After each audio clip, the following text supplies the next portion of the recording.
Good morning, or good afternoon in Europe and good evening in China. My name is Jennifer Turner.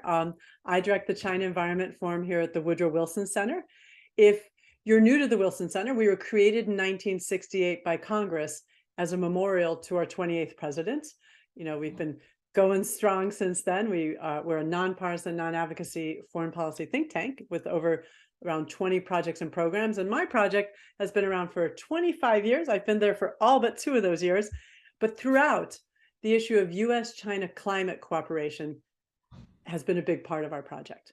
And today's talk, Mapping China's Pathway to a Carbon Neutral Food System, is now part of a new China Environment Forum project looking at food and climate in the US-China relationship. This project aims, if I may be punny here, it aims to cultivate new conversations between US and China on reducing greenhouse gas emissions in the ag and food supply system. In the first year, we're going to focus a little bit more on the upstream, looking at ag production and ag imports. But we'll touch on it, hopefully, over the next 3 years. We're going to do the whole supply chain.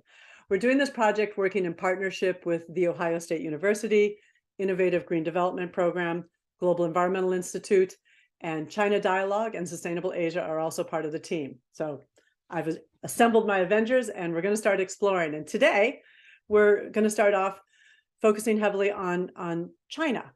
At the recent COP27 talks in Egypt, a lot of the attention was focused on decarbonizing energy and creating a fund to help poorer countries adapt to climate impacts. But also on the negotiation table were many more conversations about food and climate. And this is important because in the global food system generates something like 31% of the world's greenhouse gas emissions. Here today to do a deep dive on China, which, like the US, is a global food superpower. I have Hu Min and Mei An Chen, who are from the Beijing-based Innovative Green Development Program.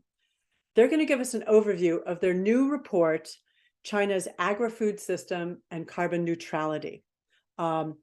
It's a working report, and they're getting it set, good. And it's going to be looking at the decarbonization pathways for China. After they present, we're going to have 2 commentators. We'll have, for the 3rd time this year, Patty Fung from the Global Alliance for the Future Food she's going to make some comments about this working paper. She's heavily involved in food issues. She was at every day at the COP27. Hopefully she can share some anecdotes about what she saw there. And then we're going to have Kevin Mo, who's a principal at IGDP. He's going to talk a little bit more about the background of the report and start us thinking about how this area could become part of the US-China cooperation. Now, your job, which I see that you're already doing, is going to be asking questions. There's a widget underneath the streaming right here, and you could just submit your questions there. I think Hu Min and Mei An, that you're all ready. Could you, I guess you could get us started. Sure. Thank you very much, Jennifer. Hi, everyone. I'm Hu Min with Innovative Green Development Program, which is a China-based non-for-profit consultancy focusing on climate and energy solutions. So we are so pleased and grateful for Wilson Center to host this event to launch our new report, the Agri-Food System and Climate Change. It is an analysis of agriculture and food-related greenhouse gas emission mitigation pathways in China. This is a quantitative analysis, but we really want to touch upon how important and significant this issue is to the world and also in China. No need to say how important food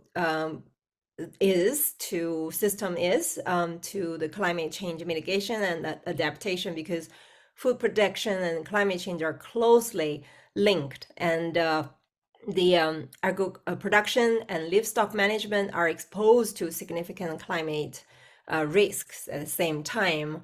And Jennifer already mentioned some numbers and the significant portion of greenhouse gas emission from food system around the world. And in China, it's also a significant amount of greenhouse gas emission.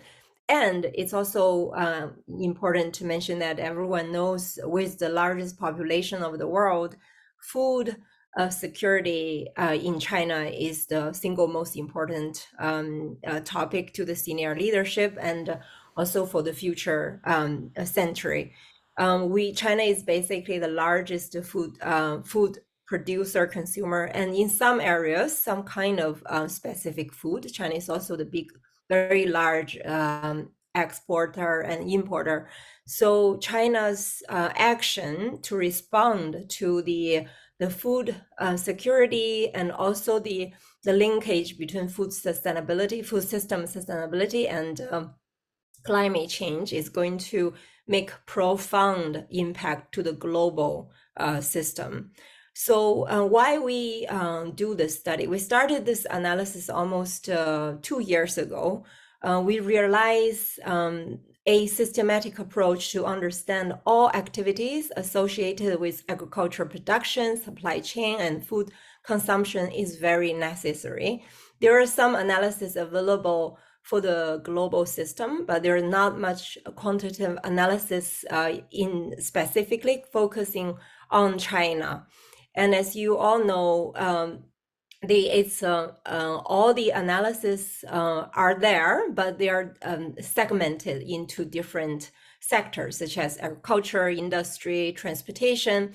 But all the drivers of the emission and the mitigation actions are similar. So it's very important for us to have this systematic understanding of the whole system. There are several studies have described the role and the importance, but there's not much comprehensive analysis there yet. So this study, our goal is to build the model, the modeling tool, and also have this quantitative analysis of the food system and the climate change mitigation in China, so that to provide it as a basis for further policy debates and even more analysis in the future, to have to create the possibility to have this conversation between China and the world and the other country.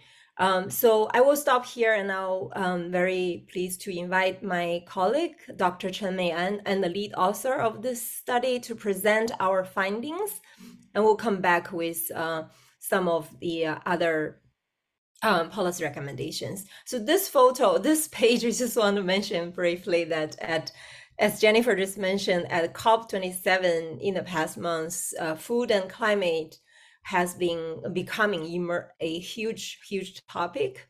There are at least 3 pavilions inside the COP conference venue just focusing on this topic. I believe our panelist Patty Fong will be able to give us more information about this. Thank you.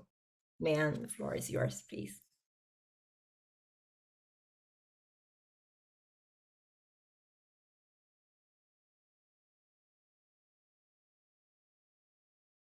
Could you unmute yourself, Meian? Oh, sorry. That's okay. So just take 2, start over. It's fine. Okay. Thank you. Okay. So for today's talk, we're gonna include 3 parts. The first part, we're gonna talk the agri-food system and climate change as a global level in general, and then we're gonna focus on China's agri-food system to discuss China's current mitigation policies, technologies, and practices. And also based on these different mitigation actions, we developed a scenario analysis to estimate China's GHG emissions. And for the last part, we're going to identify some key mitigation pathways for China's agri-food system.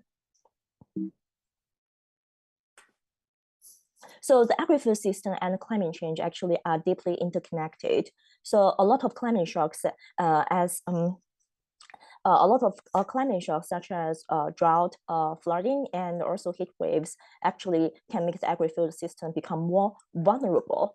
In the meantime, lot of activities in the agri-food systems actually can also generate a lot of GHG emissions. So in general, the GHG emissions activities of the agri-food system can be categorized into 4 stages. The first stage is pre-production. We have like a land use change for agricultural production. Stage 2 actually is agricultural production. We have a lot of agricultural inputs such as the fertilizer and pesticide production, and also on-farm energy use, and also agricultural plastic fumes. We also have some GHG emissions from the crop and livestock production. So the stage 3 is farm to table, including GHG emissions from food packaging, processing, transportation, and storage and retail. The last stage is food consumption, including cooking and waste disposal. So at the global level, actually 1/3 of the global human caused GHG emissions is from the agri-food system. So if we look at the GHG emissions of the agri-food system by country, we have some interesting findings. So at the global level, if we look at the bar on the top, so agricultural production is the largest emission source, followed by the pre-production that is from land use change. However, if we're looking at a country like Singapore, agricultural production is only generated a small share of GHG emissions. A lot of GHG emissions actually from the food supply chain. And if we look at China, the GHG emissions from the land use change actually is it's pretty small, but agricultural production actually accounts for a large part for its total GHG emissions for the agri-food system. So next, we're going to have more details about China's agri-food system. So a low carbon and sustainable agri-food system not only can play a very important role for China's climate change strategies, but can also make contributions to a lot of China's long-term strategies, including its strategies in rural revitalization or food security and the biodiversity protection or circular economy. A lot of actions under the low carbon and sustainable agri-food system, for example, they can the reduced plastic use or promotion of organic fertilizer, and also the smallholder farmers engagement. All those different actions can also benefit these Chinese long-term strategies. And in this background, we actually developed analysis trying to get more understanding about China's agri-food system, especially China's the GHG emissions in the system. So this is our research scope and the methodology. So as we mentioned before, because GHG emissions from the land use change is pretty small, so here we're going to cover the key emission sources from agricultural production, farm to table, food consumption. And the GHG emissions we're going to cover, including both CO2 and also non-CO2 emissions, including methane, nitrous oxide, and F-gases. And the methodology we're using is we developed a scenario analysis, trying to estimate the GHG emissions in different scenarios. So here we have 3 different scenarios. The first is reference scenario. So in this reference scenario, which works as a baseline scenario, it actually reflects the continuous efforts based on the policies issued before 2020. And the second is the enhanced action scenario, the EAS. So in this scenario, we're going to consider the full adoption of the cost-effective mitigation actions and also enhancement of the existing mitigation policies. And for the cost-effective mitigation actions are based on the carbon price in China's carbon market and also the mitigation cost of these mitigation actions. The third scenario is the deep decarbonization scenarios. We're going to refer it as DDS. So in this scenario, we're going to consider all technically feasible mitigation actions. So the key difference between the EAS and DDS is, in the DDS, we're not going to think about the cost, but only think about the technically feasible mitigation actions. So based on our research scope, we actually estimated China's GHG emissions. So this is China's GHG emissions in 2019. So it already have 1.65 billion tons of CO2e. So if we look at the GHG emissions by stage, the largest emission source is agricultural production, accounts for 59%, and followed by the emissions from the food consumption, that including food cooking and waste disposal. And if we look at the pie chart, the GHG emissions by gas, the largest emission source is CO2, and the rest of the emissions are the non-CO2 emissions, especially methane and the nitrous oxide, and we also have some F-gases. So now let's have a look at the driving forces of the GHG emissions in China's agri-food systems. The first one factor would be the economic development. With the economic growth, we have people's income increase, and they might want to have more options in food consumption. And at the same time, people's animal-based food consumption are also growing over time. However, compared with other developed countries, China's animal-based food consumption actually remains lower than these countries, which means there is still a room for China's animal-based food consumption to grow. That can also influence the GHG emissions in China's agri-food system.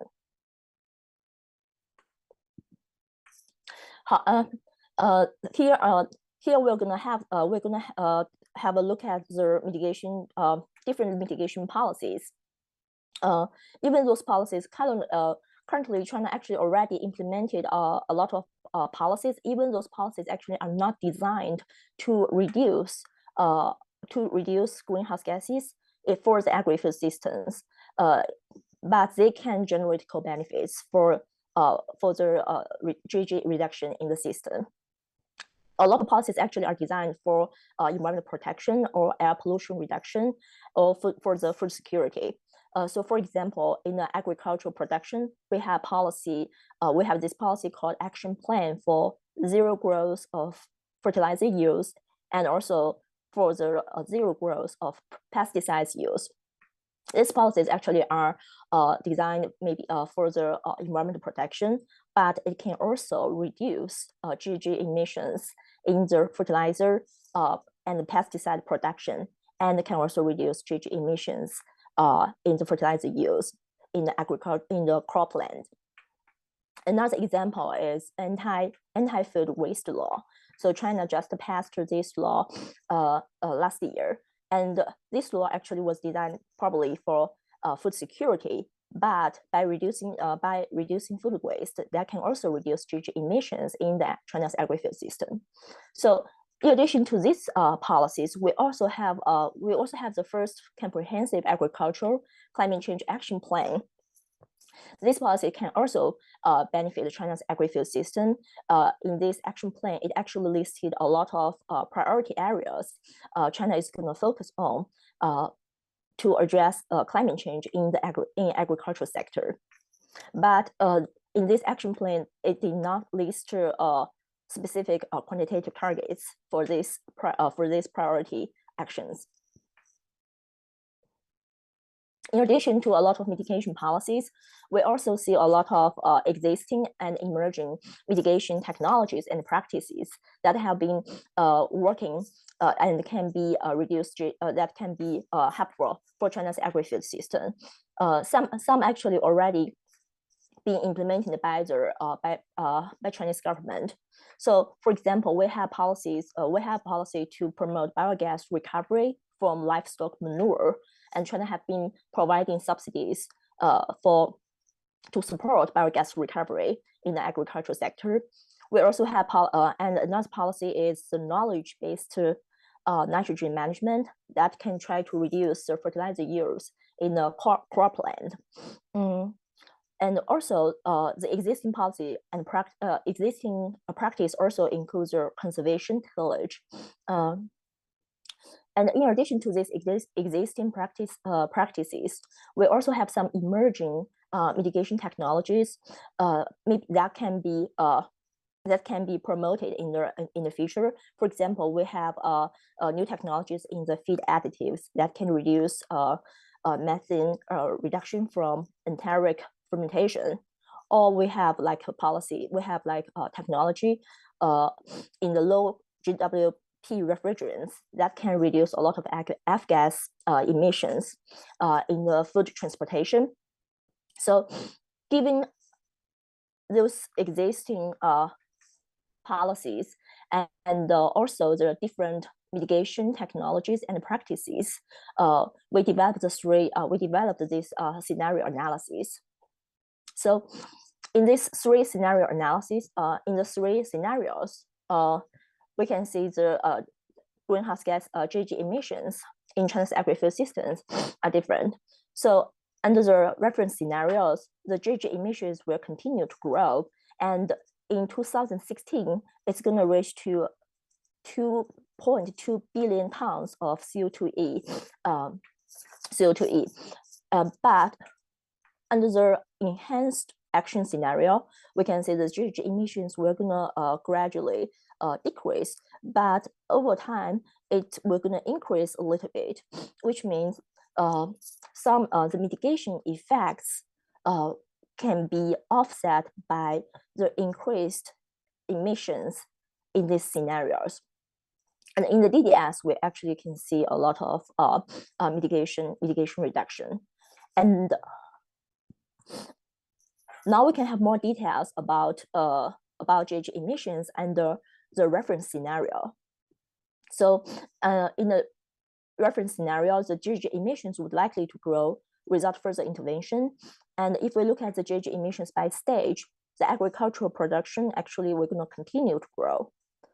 And if we look at the GHG emissions by gas, in 2019, actually the CO2 is the largest emission source, and followed by the methane. But over time, the CO2 is gonna peak around 2030 and then gradually decrease. However, the methane is gonna continue to grow over time.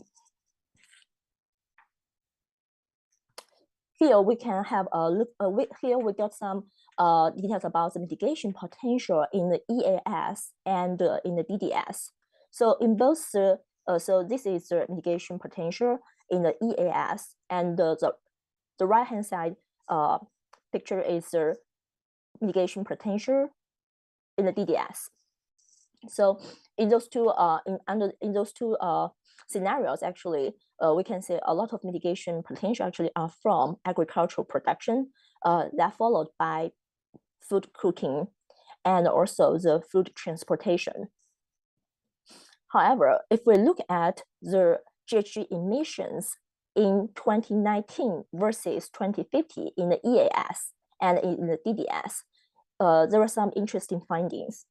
So in the EAS, actually, the GHG emissions in the agricultural production is gonna grow slightly, and so does the food packaging.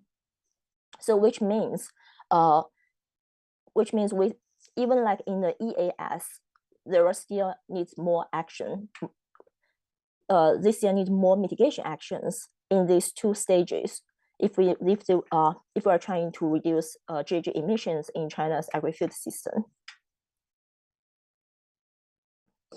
So now we can look at the mitigation potentials by gas in the EAS and also the DDS. So again, the largest mitigation potential in the EAS is from CO2 and followed by the methane. But in the DDS, the largest mitigation potential is from the methane and then CO2. But if we look at the GHG emissions biogas in the EAS, actually methane will continue to grow. Now we're gonna have now we can take a look at the mitigation potential of different actions. So here is an example of the mitigation potential of different actions in the DDS in 2050.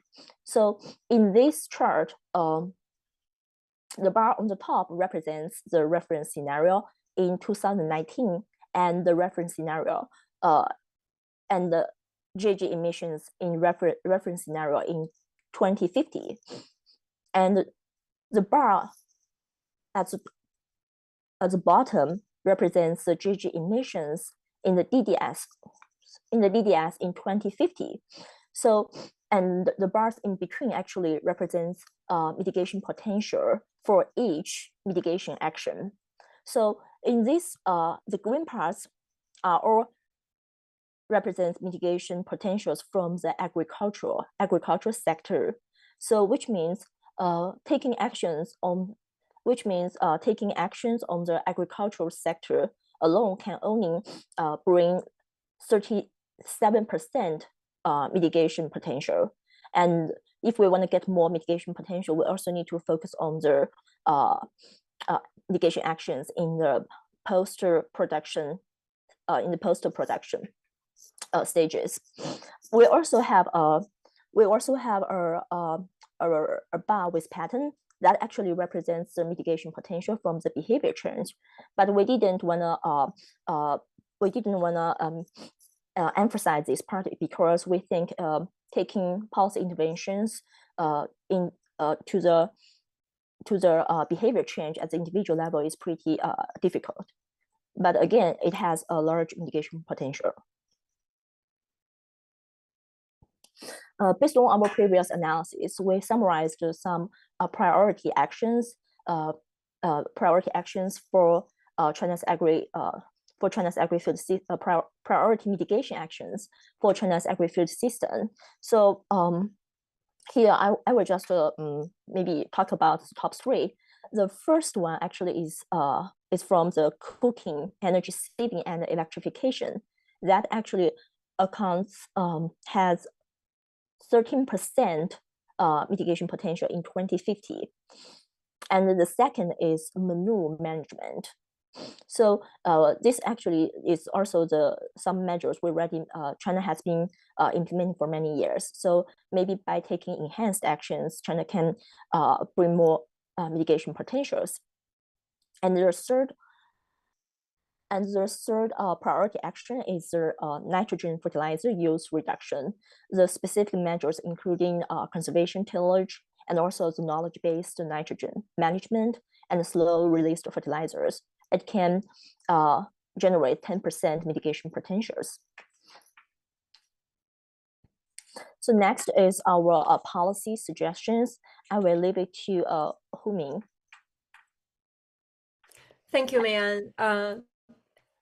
Thank you, Jennifer. I don't know how much time I still have. I will try to be brief. You're good. We're a policy think tank. Give me the policies. It's good. Policy. Thank you very much. Thank you, Mayan. The quantitative analysis has been really it's a lot of time and work to build this database for the actions and the modeling tool. It's very a lot of effort. So, but I still want to summarize a little bit to highlight our findings. One is that if we look at the whole food system, the greenhouse gas emission accounts for around 8 to 10% of China's total greenhouse gas emission, including CO2 and the other greenhouse gases, which is a comparatively low level compared with other countries and the global level. That's partly because China's still the energy-related greenhouse gas emission is still the huge portion of China's emission. And second, the food system greenhouse gas emission will continue to grow with current actions. And I think the one thing we realize is that we always think if we look at the drivers, we always think, okay, China's people are getting to be more wealthy, and that means we still need to have a better life, and food system emission will need to grow. But if we compare with China's per capita GDP and per capita food related greenhouse gas emission at the same level, per capita GDP and income, I mean, the food system emission is already high, quite high. So that means we don't have much room to grow compared with the other so-called developed countries. I mean, the Western countries. However, we still have a very low, like a protein intake level compared with the other countries. So all this casts a lot of challenge to China. And the third thing is agriculture production direct emission only accounts for around 1/3 of the total emission, and the other 2/3 are from like energy consumption that we need to produce the materials for the agriculture sector, and also the waste management after consumption, waste management, which is still a huge problem that we need to look at. The fourth is that, as you know, China's current NDC still focus on energy-related CO2. So we don't, for the other non-CO2 greenhouse gases are still not our high priority yet.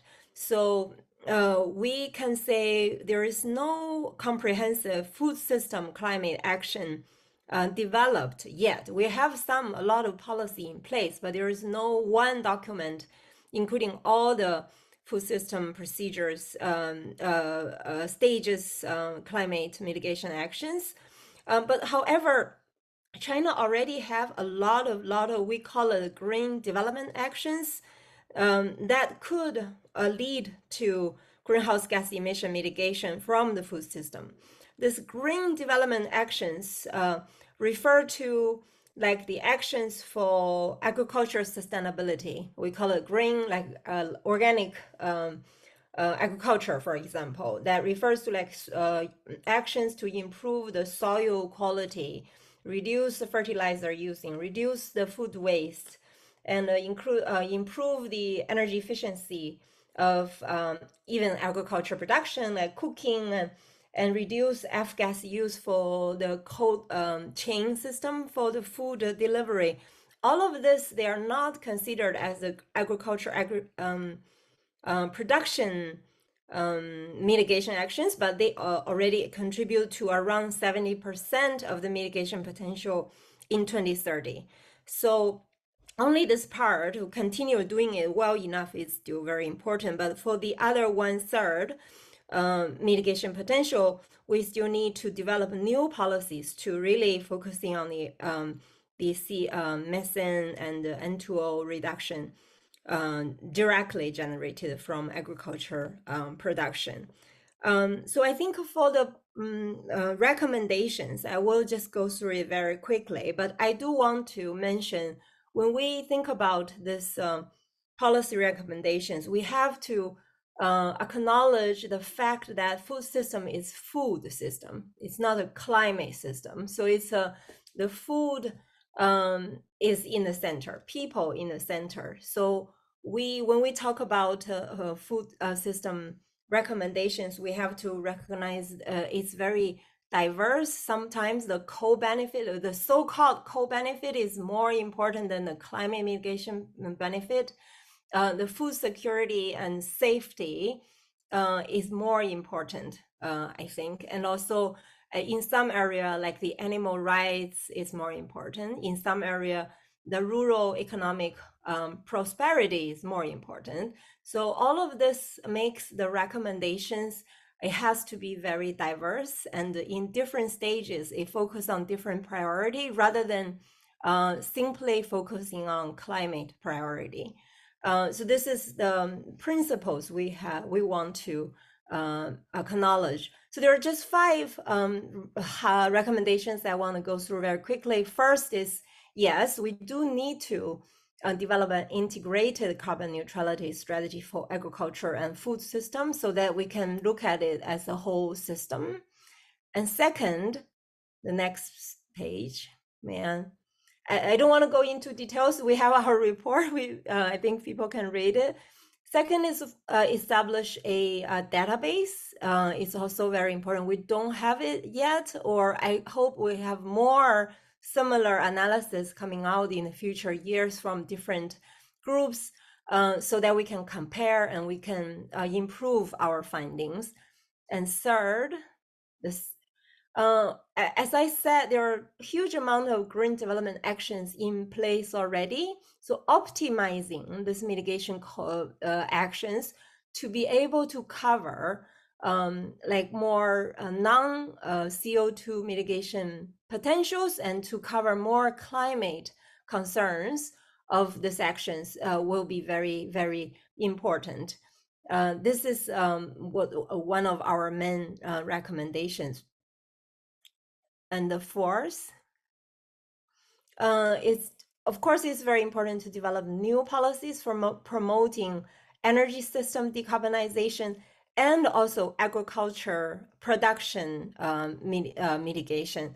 Mayan just mentioned, in fact, we found out that to electrifying the agriculture machinery and also the cooking sector of rural places, in fact, contribute to a lot of mitigation action. I mean, the mitigation potential. And of course, it's very important to develop new policies in the agriculture sector to tackle this methane and N2O emission, especially in the livestock farms. And the last one, as I said, this sector is very diverse and segmented. Unlike the energy system, we deal with the big policy. Sometimes one policy can leverage huge amount of mitigation potential, and there's huge energy, companies that we can work with.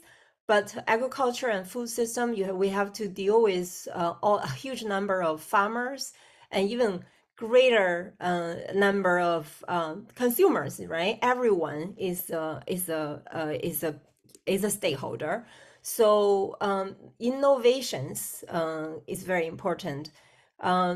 Innovation in policies, and so and also in the action that we can leverage consumer behavior change, we can leverage farmers' behavior change, capacity building, and all of that are much more important than the energy sector mitigation actions.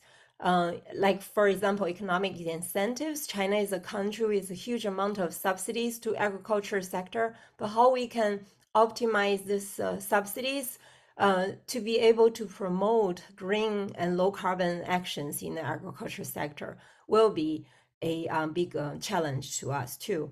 So I will stop here, and thank you very much again for this opportunity, and we look for the discussion. Thank you. Thanks so much. I really appreciate it. And just so everyone knows, the link is on our website with the description to this working paper. You could take down your screen so I can see everyone's faces in bigger rectangles again. But I know that there's going to be, you're going to issue a full report in the spring that's going to have a lot of anecdotes and hopefully, feedback that you're going to get from people who you're talking to. So again, audience, please start putting questions in. I already got one, but I want to shift over to our commentators. Patty, would you like to start us off with some comments? I think you are familiar with this working paper, but tell us what should we know beyond what Humin talked about? And well, Mayan. first, I want to commend the work, thank you, Jennifer, of by Humin and Mayan, because really it nicely frames the issue of agri-food systems in truly kind of a systemic perspective. And especially what I appreciate is the analysis of looking at that China actually has come quite a long way. There actually is policies, just not under climate policies. But if you look at green development, that there are climate co-benefits, so greenhouse gas emissions co-benefits. And it's about looking at the issue from a different perspective and more holistically, that you can get to some of the same outcomes, but just the need for government to really kind of take a more holistic approach. And so I think that's the first issue. And if I can just, go a bit deeper on that first point, for example, I was at COP27 And there was a huge negotiation on the next mandate of the Cornivia joint work on agriculture, which basically is the only process within the UNFCCC on agriculture. And the mandate was up for discussion, whether this kind of discussion or this kind of process should be continued for another few years, for how long, and what's the scope of it. And there was a huge push to expand the mandate from focus on agriculture to a more holistic food systems perspective, which includes food loss and waste and diets. And it took up some of the most, I guess, negotiating time of all the topics, because there's actually not, there was quite a bit of resistance on this idea of food systems. And for those countries that had recognized this concept of food systems in their own policies were more amenable to that kind of broadening of scope, whereas those countries that weren't familiar with it were really resisting it. But actually, if you think about, confirming what Mayan and Humin were talking about, that if you just focus on production, you're just getting to only a portion of the emissions potential. But if you look at food loss and waste, if you look at the role of diets and what shifting diets, those are actual drivers that will affect production as well. So we need to look at from all different perspectives to really understand how one aspect is going to drive, production, for example, and the types of subsidies or policies in one area and under one ministry might be affecting policies or not affect or not interacting with policies under another ministry. I think another aspect to really mention or emphasize is what Humin talked about, these co-benefits. When you look at greenhouse gas emissions as the primary kind of metric for measuring impact, then you're kind of not paying attention to these other co-benefits, which are actually sometimes the main target for policies, or they could be measured, but you're not actually realizing those benefits. So for example, if one of the recommendations was look into investing more in regenerative agriculture practices or agroecology. And that has benefits not only for, potential for soil carbon sequestration, but it can also improve soil health, right? So reducing soil erosion. It also has impact in terms of potentially improving social stability or rural revitalization. Because, for example, if kind of smallholder farmers are spending less on purchasing inputs like fertilizers or seeds and actually engaging in more traditional practices, they have more money for themselves. They don't have to spend it on inputs. They can look at diversifying your cropping system. That's at the same time improving the soil health, but also leaving more money in their pockets to feed their families or to support their communities. And it's also preserving, if you look at traditional kind of cultural practices in terms of seed systems, in terms of production practices, they go really far back in China's history. And actually we're losing some of that kind of that heritage in kind of the modern forms of agriculture. Another example would be livestock production. So if you focus solely on manure management or runoff and looking at water, but if you look at, for example, animal health issues, if you look at the kind of instances of zoonotic diseases, whether it's like African swine flu, other types of kind of animal diseases that are going around, if you look at that kind of health on animals, but also health on humans, if you look at the level of antimicrobial resistance from antibiotic use, you might come at different solutions or different that may be addressed by one ministry that if you actually start to put together with other ministries, you might be thinking about other ways that we're looking at livestock management or livestock production. So that's something and it's always quite challenging. How do you get different ministries to work together so that their policies aren't contradicting one another? And in fact, you're creating synergy so that they're looking at avoiding unintended consequences, but also look at maximizing kind of the benefits or potential benefits. Maybe I'll stop there and then turn it back to you, Jennifer. Thanks so much. I really appreciated those examples. And I want to interject another example. We've done some work on plastic. We've, for the last few years, done a lot on plastic waste. And my colleague, Dr. Karen Mansell at the Ohio State University, she rose the issue to be about plastic mulch in China that's been used for like 3-4 decades. It was very thin, and they would just kind of till it back into the soil, which initially the mulch helps lower water usage, maybe less pesticides. And so it had benefits, but now in some parts of China, the soil has been degraded because there's just too much plastic pieces in it, tiny microplastics. And that's an example of how, but also that plastic, when it flows into the water and it off gases CO2 emissions. But the bigger problem right now is just that the soil quality. And so that's why they're starting to look into biodegradable, like non-plastic plastics and other policies. So just wanted to interject that one, so that I think the co-benefit piece is something that, when the big report comes out, it'll be really good that if you guys will be diving deeper in your stories on that. Kevin, we push the virtual microphone over to you to make some comments. Thank you. Hi, thanks, Jennifer. Let me say, just also remind the audience, please continue to ask questions, and you can ask one every 8 to 10 minutes. So make it a good question on your first one. Okay, thanks, Jennifer. I'd like to first thank the Wilson Center for hosting this seminar, introducing the latest findings by IGDP on China's agri-food system. It's a great event. I think this report provided a solid basis for US and China to think about how to cooperate in climate resilient agriculture, because this one has been included into the joint agreement signed in April 2021.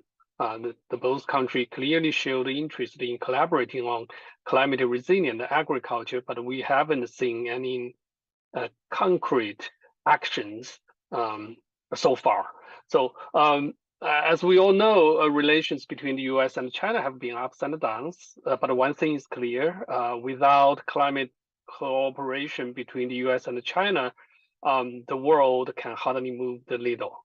So the bilateral climate talks between the US and China just restarted after President Biden and President Xi meet in November, so which is great.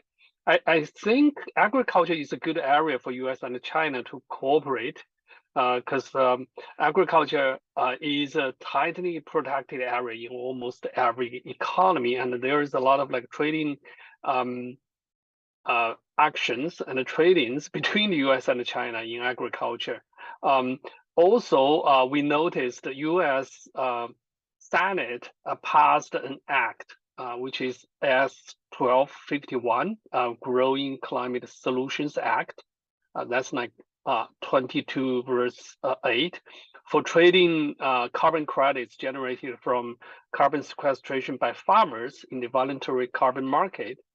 Also, the US Inflation Reduction Act include an enormous amount, about like more than 18 billion, to address climate smart agriculture issues. In China, there hasn't been a specific climate policies addressing the agriculture sector yet, although as the as the previous speakers mentioned, China has made a lot of policies that have climate co-benefits, but primarily focused on environmental protection or green development. So I think there are a lot of work, a lot of potential to collaborate between the two countries in these areas. Another thing I want to point it out is this area is very crucial, but very challenging. I just want to put it into a perspective why this topic is key areas, because China actually feeds 18% of the world's population, using only 9% of the world's arable land and 6% of the freshwater resources. So this is a remarkable. And also, food security has always been #1 priority in China, given its 1.4 billion population and heavy reliance on food imports. So China has been has seen an astonishing increase in meat consumption driven by changing dietary behaviors and demographics. We also even see the competition between humans and the livestock for food. This has become an increasingly fierce, exerting enormous pressure on China, which has decreed that area of arable land should be no less than 1.8 million mu, which is 120 million hectares. This is a red line set by the central government. So the agriculture sector is the most segmented sector as well. There are like about 250 to 270 million smallholder farmers. So making behavior change toward climate-safe farming practices is extremely daunting. So I just want to point that out. It's not like the US, you're seeing a industrialized agriculture production, which probably can easily adapt to kind of like precision agriculture, AI, this kind of like technologies. But in China, there are a lot of like a lot of very traditional agriculture practices by millions of smallholder farmers. So this is a very challenging areas. I also want to address a little bit like the policies and the strategy. What do we need to come up further with a strategy to address the varied emissions sources along the supply chain? I think several behaviors, I think several barriers need to be removed with further significant efforts. Number one is policy. It's hard to identify holistic policy levers along the current Chinese policymaking process and among the multiple government agencies that have varied priorities. So many agriculture policies do not target emission reductions so far. So we have to think about what kind of policies should be aligned and in order to cut emissions in this area. Number two, I think, is the data availability and the transparency issues, because emission sources along the whole agri-food supply chain are diverse and balkanized. So it's hard to collect data in the consistent way. I think this is not just a problem in China, probably in almost every country. That's probably one of the reasons we don't see many similar reports yet in many economies. I think number three is the behavior change. Consumer behavior change is crucial, which is the most challenging part. We've seen international NGOs launched a less meat campaign in China, but get backfired sometimes. So that says how challenging it is if you want to change the consumer behaviors in these areas. I want to say number four is the financing. Patty just mentioned that as well.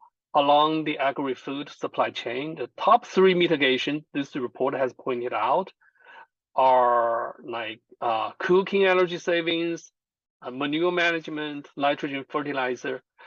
Those top three potential actually account for 33% reduction. But they also mentioned only one thing, same thing is lack of economic incentives. I think Patty Fang also mentioned that. So how do we come up with a good financing system that really remove this kind of financial barriers and encourage different stakeholders with an effort to address the issues? So we need to come up with some economic incentives to incentivize them to do this. So I think this is the areas after this report is done, we have to think about how to design a better policies to address these issues. So I think the four areas I just. Okay, thank you so much, Kevin. That was very holistic. I want to see, Humin, do you want to make an initial reaction to anything that Patty and Kevin said, or Mei An?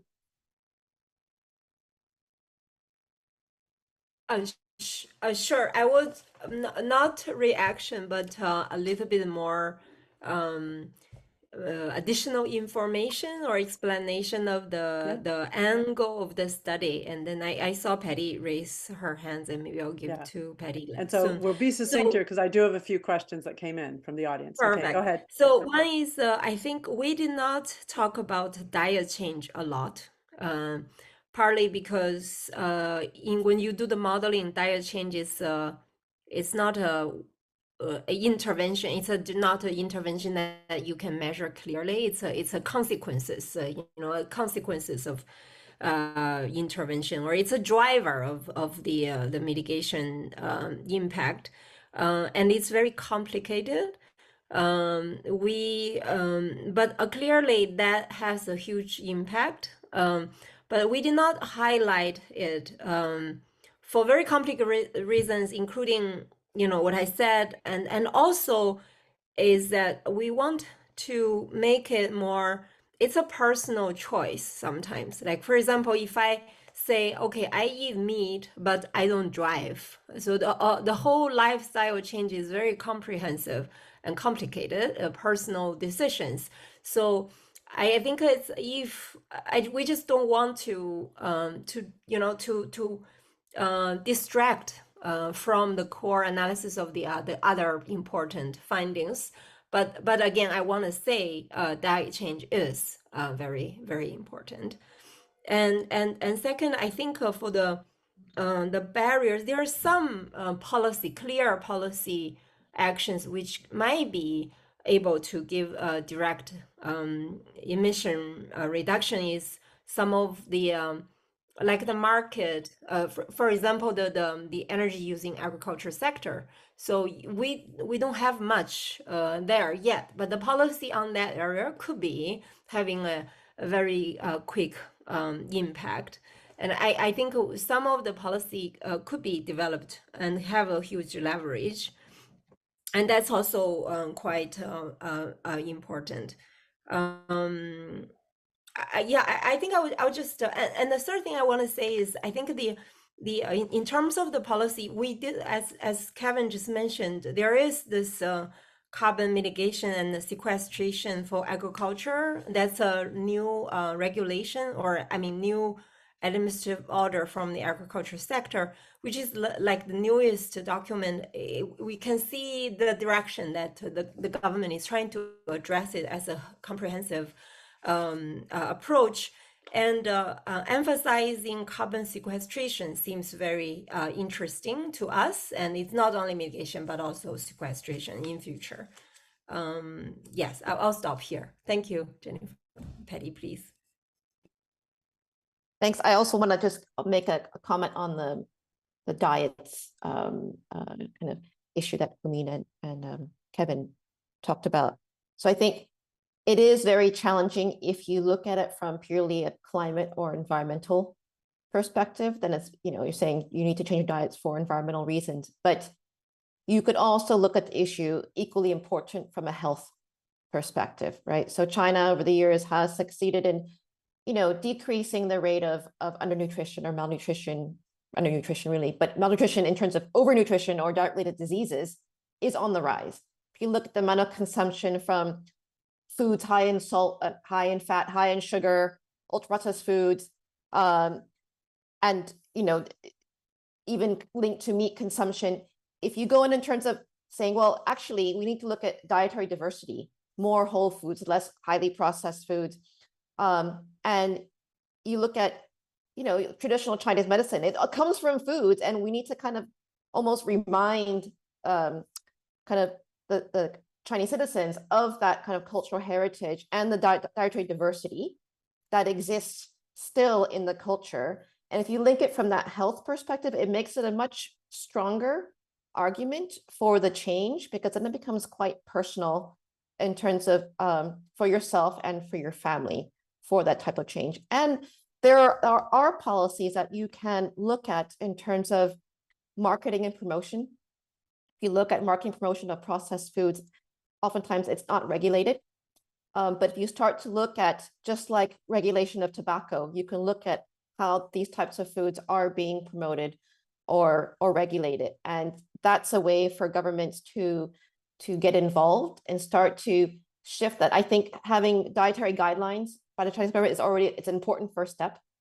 And that's the basis for policies, whether it's where food is being procured from for schools, for hospitals, et cetera, governments, but also the types of subsidies or financial incentives. You know, it should be supporting those dietary guidelines rather than contradicting kind of the type of dietary diversity and health goal that you want to have. Back over to you, Jennifer. Okay, I'm going to ask a few questions from the audience. Keep them coming, folks. I'm going to put out two for you guys to think about. One is from Guowei Han from the Stockholm Environment Institute. I think it's a quick one. He was kind of curious, he or she was kind of curious, why is land use change related potential so negligible in China? So that's kind of a quickie that someone can hopefully answer in a moment. The other question, I'll follow that up with a hard one. Thanks for the presentation. This is UJ X said that, do you have an estimation of the economic costs for China's food system to make the carbon neutral transition, or the market potential in different sectors? I'm guessing you may answer, see the final report or data, but yeah, let's start with those two questions. So the one about the land use, who wants to take that one? Maybe Mei-An? Yeah, I can answer. Yeah, I can answer this one. Because we don't focus on the land use change, GHG emissions from the land use change is because currently we only look at production-based GHG emissions, not about consumption-based GHG emissions. And if we taking the production-based approach, actually the land use change would be the GHG emissions from land use change would be pretty small. But if we take a different approach, we might have different findings. Yeah. Okay. And then how about the question about what's going to be the price tag? Because I know she didn't mention that. But yeah, you mean the economic cost? The economic cost, if they do your deep carbonization, which has clearly, you said, no holds barred, no political constraints, just the technology. But I think in our scenario analysis, especially in the enhanced action scenario, we did thinking about the cost-effective mitigation measures, and that cost-effective is based on the carbon price in China's carbon market, and also the mitigation cost of these actions. But of course, the mitigation cost of these actions, we use literature review, and but the carbon price, we just use the data from China's carbon market.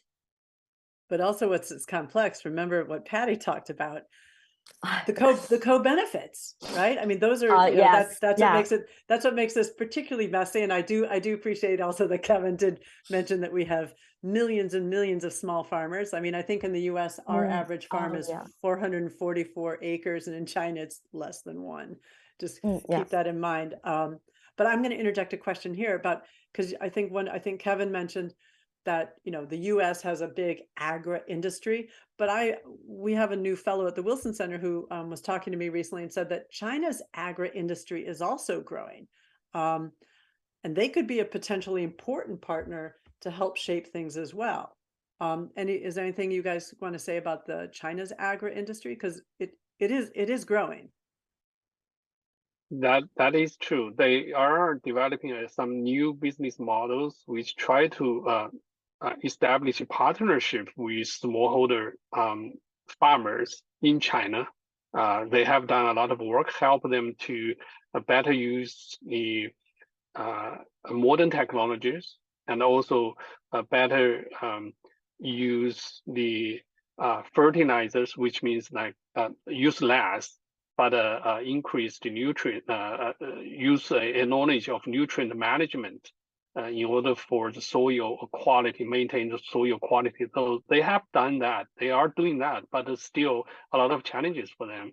They still are learning how to best work with so many smallholder farmers. That's not an easy task. I totally agree. But one thing that encouraging that there's just this year, the USDA, they created a new partnerships for climate smart commodities. So there's this huge grant program linked to the Farm Bill and also the Inflation Reduction Act, providing technical assistance and financial assistance to producers to kind of implement these climate smart production practices. But the grants are being given, and so far it's just 70, but I can put the website up on our website, and we're going to try to get USDA folks to come and talk to us about this. But they're giving grants to kind of groups of farmers, industry, NGOs, and it could be a really interesting model for China as well. I mean, we've just started it here, but it's kind of an exciting model. Another question now from Marcy Trent Long from Sustainable Asia Podcast. She asks, what are the leading Chinese agricultural universities that are looking at manure management and nitrogen fertilizer use reduction, or others in your mitigation area? Are they partnering with other universities for the research outside China, like in the US? So this is a good question, because obviously in your research, you clearly talk to a lot of Chinese researchers. Who are the leaders in the research realm? Mei-an?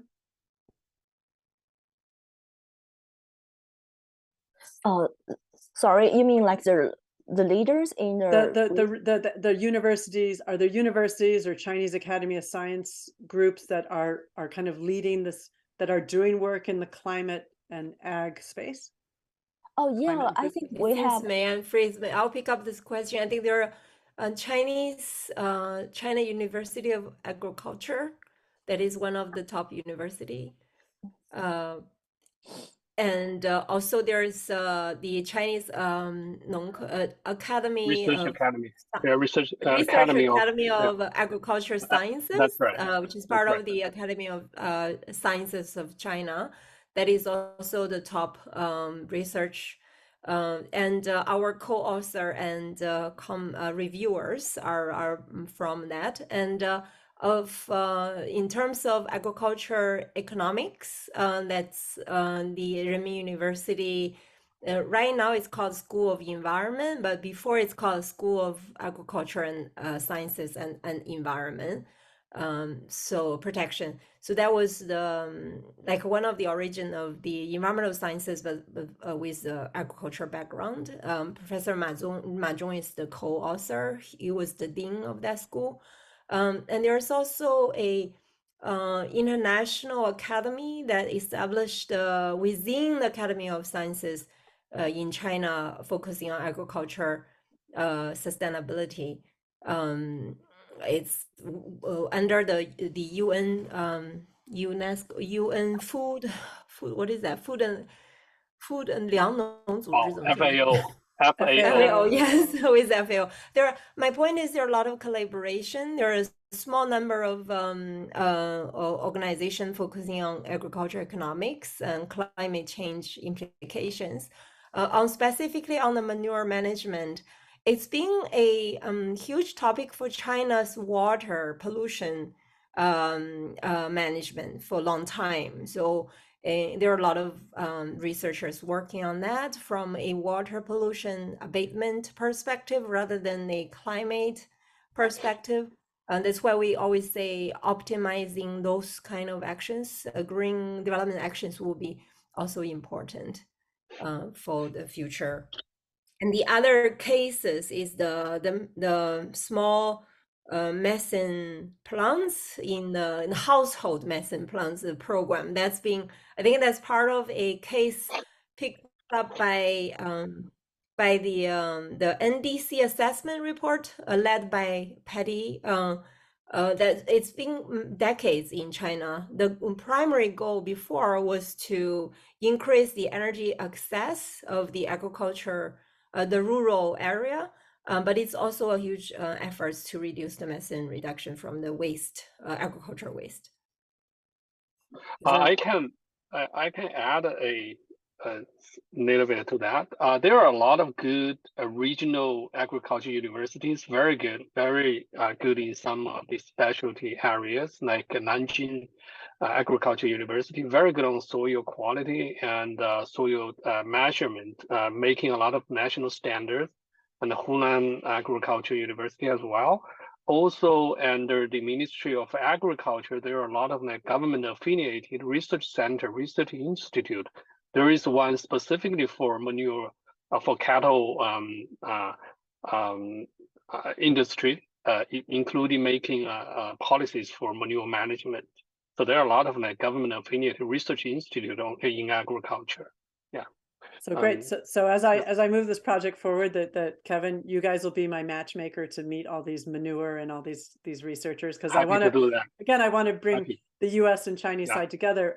Remember, the very first area of U.S.-China exchange back when we normalized relations was agriculture, people.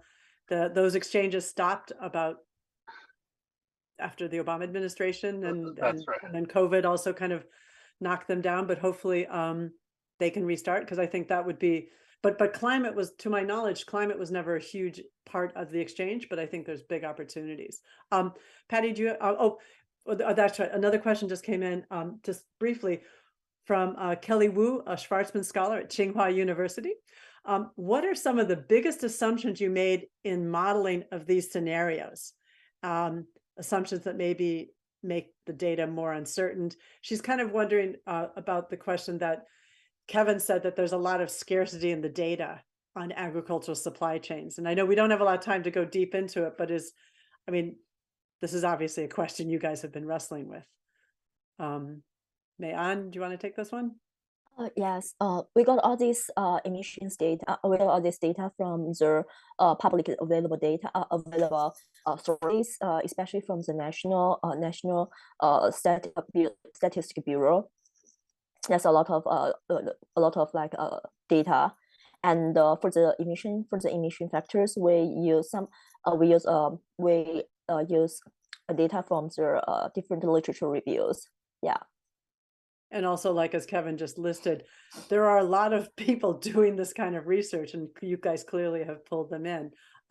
Patty, do you have some? We've got like 4 minutes left. I want to maybe start with you, Patty. Any kind of other things that, you know, in looking forward, like for this report and China's action, anything you want to toss out into the ring for us? Maybe one thing I can bring up that hasn't been touched on is, you know, the modeling has focused on emissions within country, but if you look at demand for meat and especially beef, it's coming from overseas, and that's driving land use conversion, both for beef, but also for the feed. So if you look at then the feed import that goes back into China, for livestock production or for aquaculture as well, that is something to take into account, because right now it is not included in domestic greenhouse gas emissions inventory, but we actually need to start moving globally to looking at both the kind of what is sourced domestically, but also what is imported emissions. And this is something that, you know, we're seeing at least through the EU and the UK legislation to start to address that through deforestation concerns. So that's something to think about for, I think, future research. And also to interject, think about China's distant fishing fleet. Why has it expanded so rapidly? Heavily subsidized, heavy subsidies for the fuel. And so that, you know, and that's a footprint. And so again, this is not just shining light on China. The US and EU, huge also importers of, you know, beef, leather, timber, and the US is also working on legislation in this front. And I think that this is why the Global Environmental Institute, who's part of my project here, that's going to be their area of examination in this project. Looking at US and China, we've worked in the past with Global Canopy that maps and tracks and does great infographics on what is your greenhouse gas footprint of your beef imports, and et cetera. Yeah, that's a good point. Anything else? Humin, do you have something you want to say in the last moment? Looking forward. I just want to echo what Patty just mentioned about the whole global supply chain of agriculture products, commodities. That's a huge topic. It's we limited to domestic mitigation mainly because that's, you know, the inventory of the national communication with UNFCCC, and that's we focus on the domestic audience right now. But that issue is going to be very profound because, yeah, we are a huge importer of beef from Brazil, Australia, New Zealand. But in the same time, we're also a huge exporter of seafood, in fact, which is surprising to many people. But all of this should be analyzed, well analyzed. We hope in future we could tackle on that. But after all, I think the last point I want to make is it's very complex system when we start to look into it. So there are a lot of cases, good ones and failed ones we want to bring into the study in the next stage and the full report. And we also want to start this conversation with the field, with different experts from different sectors, right? Agriculture, energy, waste, and different countries, different industries. That's the goal. We want to use this as a venue to have a more comprehensive dialogue so that we look at it in a holistic way. And, there's huge potential we can tackle if we change our behaviors. Thank you. I mean, this is one report, but I could really see IGDP becoming like the hub in China for these kind of conversations. We don't have time to talk about it, but someone just submitted a question about pigs and soybean meal fed to them. We won't go into it now, but just so you know that the audience knows that right. we want to also work on, we'll be talking on a lot of these topics. Humi? Yeah, you had something else Just to add? one more, a very small case is the sugar. Have we thought about the sugar industry and the redundancy of the sugar consumption and in our food system and the implication to the health and the climate? It's a lot of topics we are going to look into it. Thank you. And we're here to promote it. We're actually we just hit our closing time, but Mayan, just one sentence, anything you want to say as a goodbye, or you're good? Oh. Yeah, I'm good. Okay, and Kevin, thanks again for you also coming today. Thank you. Glad to be here. Okay, and just so you know, everyone, I am working with IGDP, Patty too. We're going to be continuing these kind of conversations, and we will get to the pig question later because I love stories about pigs. All right, thank you very much, everyone. Have a really great end of the year. Thank you. Happy holiday, and you'll see us soon. Happy Bye. Yeah. Thank you. Thank you. Happy holiday. Thank you. Yeah.